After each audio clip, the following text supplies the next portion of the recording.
like to this day. Yeah. And I was so disappointed. I was like, you guys just angry that. Yeah. So I made a sticker just to show my affinity for the negative comments people gave me, and and then I wanted hats because I'm like, I'm gonna wear a hat. Yeah. I'm gonna rock the sticker, and this is for all the haters out there. That's rad, dude. Just and it just took off. Everybody loves it. So that's rad. I actually ended up naming it Uncle Gus. Yeah. Unfortunately, he was a great buddy of mine. I lost him to cancer 3 years ago. Yeah. And he loved cheeky, fun stuff. Yeah. And I did it in his honor, and it's gone all around the world. That's we're trying to get it in every country, everywhere. Sweet, dude. Canada, U.S., everybody loves it, but I named it after him, so I know that my goal at work every day was to piss him off. That was all I went to work for, and I lived for it. He used to roll out and push his cubicle back, and he could shake his fist. Yeah. And so this is one last Dude, ride for that's him. rad, man. So, well, thank you for doing that. Do you know my story? not everybody gets a story on that sticker. No, They I all bet. just think it's all cheeky fun, but Right? the reality is it actually does mean That's something to me. rad. Other than it's a jab at the haters, but it's also for my good buddy that I like lost. that. And I don't want to sit there and tell everybody in the world. No, I hear you, man. Yeah. Because it is just an empty, basically. Do you know my story a little bit? A little bit. Yeah, but because I've got brain cancer. Like that's Correct. the deal. So thank you for doing that, man. Like, I love it. That's what these guys are doing. Like, just like you know what? helping see dreams come true. I stumbled on the video of them doing the swap, and like I was just telling them a second ago, and I said, I kind of skipped it because I thought it was like a roadkill play on there where they did the boat swap thing or whatever. And then John, the guy from Mad Scientist Garage, hit up one of my videos and said some positive stuff. And literally I was editing, it was like late at night, I'm like, let me go check out what he has. And it was like, oh, he made that video. So I pulled it up, watched it. I watched the whole thing all the way to the end, dude. When you made it past and all these guys were cheering, and I knew that they're all strangers, that's the kind of stuff that I can get on board with all day. And the other thing too with my YouTube is it was really negative, very hard to get rolling. And I met a kid, his name is Kane, his dad is Fernando. Kane has multiple sclerosis, he's in a wheelchair. And his brain functions properly, but the rest of his body, he can't control it very well. Well, I met him, talked to him, a couple months went by after I started my YouTube, wasn't going very well. Came back to the track, they were there. I saw a video that he did, he inspired me, he was walking. And like, I didn't think the kid could walk and he was doing it, and I'm like, dude, man, I can't ever complain about my situation. Look at this cat. His dad was pushing him over to me. I walked straight over to him and I grabbed him and shook his hand. I said, I saw that video, you were walking or whatever.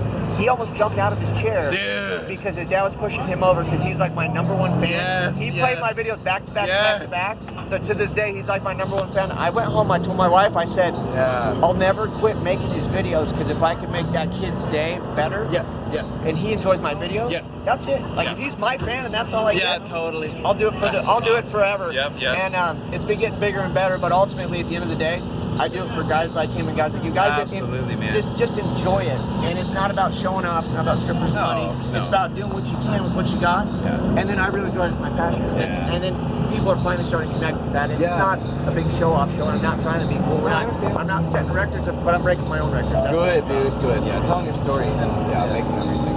That's good, dude. Yeah. That's awesome. So tell me a bit about your journey on this thing. Well, you said I know this is bucket list, so. Yeah, right. So I basically have had this car for a long time, and you know, I was a car guy, but like mostly just going to car shows, thinking cars were cool, but like didn't know how to do engines or anything, right? So my buddy helped me get it running to go to the first zip tie drive. So it was like I've had it for a number of years, been working on it, but it's like, all right, we got it running, got it street legal. That was the thing, is it wasn't street legal.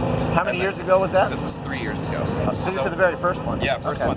And we drove there, and it rained, and we had to fix it in the street and all that, and it was the coolest thing ever. It was so roadkill, right? Yeah. Then they drew my name out of a hat, so I raced against Finnegan in the Jaguar, right? Yeah. But all these things went wrong. It was hilarious. My first drag race ever in a 52-year-old untested car that we just made street legal. That's a perfect way to commemorate. Yeah, and it overheated in the staging lanes. The fuel was boiling. And perfect. Yeah, and then I had my arm out the window. I was like ready to go, and a race official ran over and was like, "Get out of your arm in the window." Well, I couldn't hear because I had the helmet on. I didn't have a helmet. They made me go find one. I made it for it. It was awesome.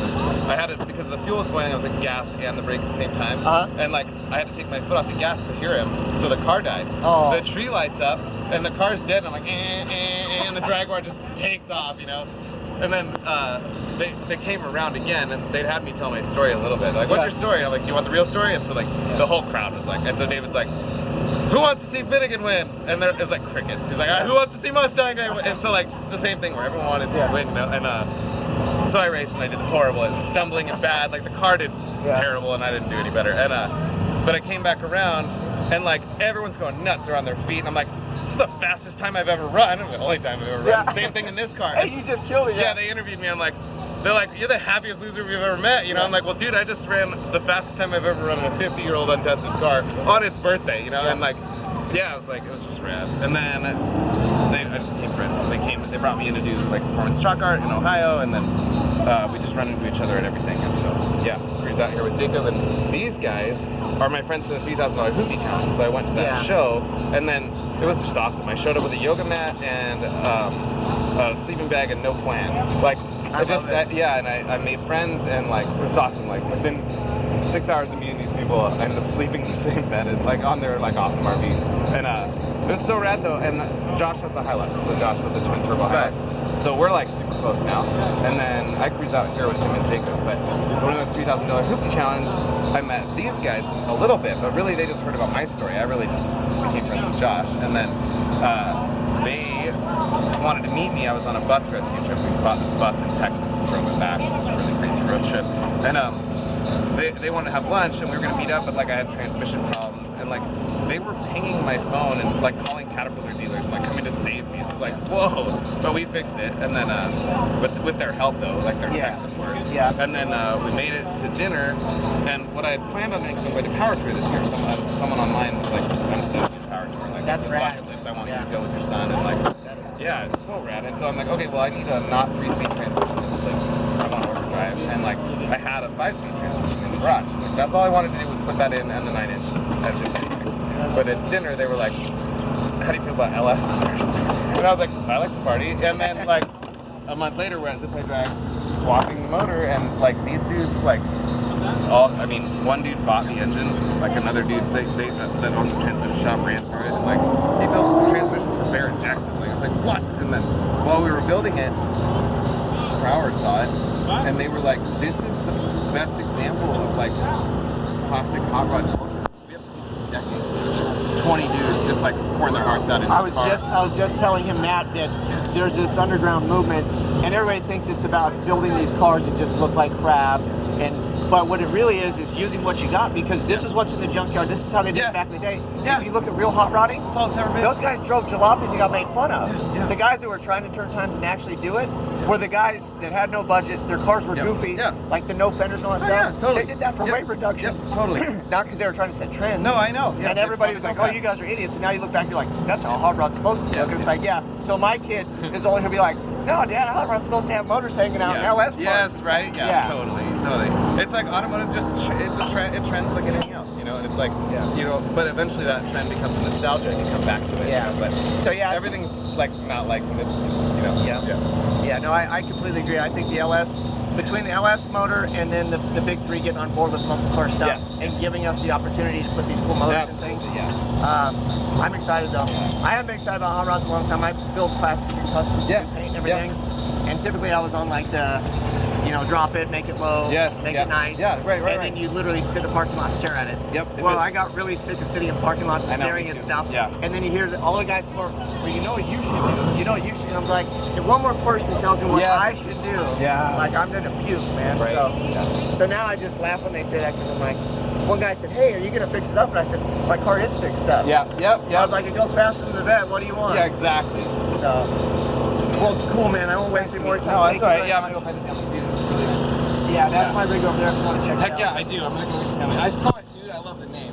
That's rad. My son named it because he couldn't say Malibu. He called it Malibu. No way. Yeah. So I got a little guy. He's over at the pits with his mom. He's 3.5, but he was like 2. I had the first video of him in that car. He couldn't talk. And we put him in the back seat. We made it around the block because it was like puking and dying on itself like every other old car. And we pulled in and he was doing a sign language report because he couldn't talk yet. And then he pointed.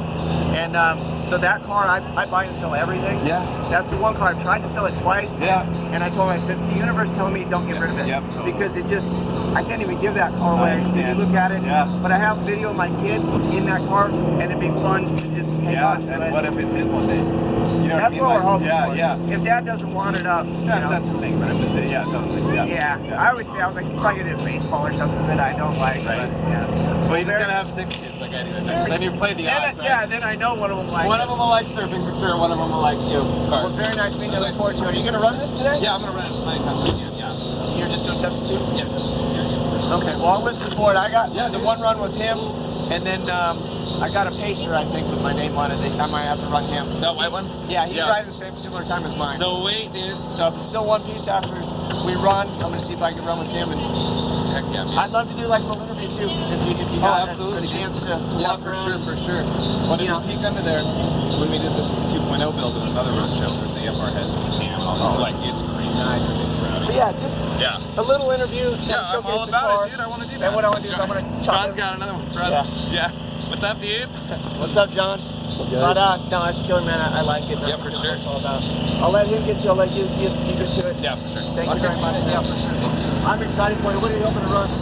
Into the 13th. Yeah. So I started at 18, after the swap got a 17, and this time I ran a 15 and a 14, and a 14 too. So like, but I'm learning to drive. That's all of my driving. You're at elevation too, so just keep that in mind. I didn't, like last time you came, I didn't know that. So my car's down a little bit on power, but there's no air for it. Yeah, it's hot and it's. Well, cool. We'll get through this, and then one of these days when you're not busy, because I know you're San Diego area. Yeah. And if you go to where are you? I'm in Corona. Oh, perfect. So if you ever do Irwindale, if you're ever going that way at all, just let me know, because I'll meet you out there. I will for sure. Okay, and what's your Instagram? That'll help. Dane Thompson. Okay, sweet. All right. Yeah, burn down. We're already friends on there, right? I believe so. I'll find you. Yeah, I'll find you, man. Awesome.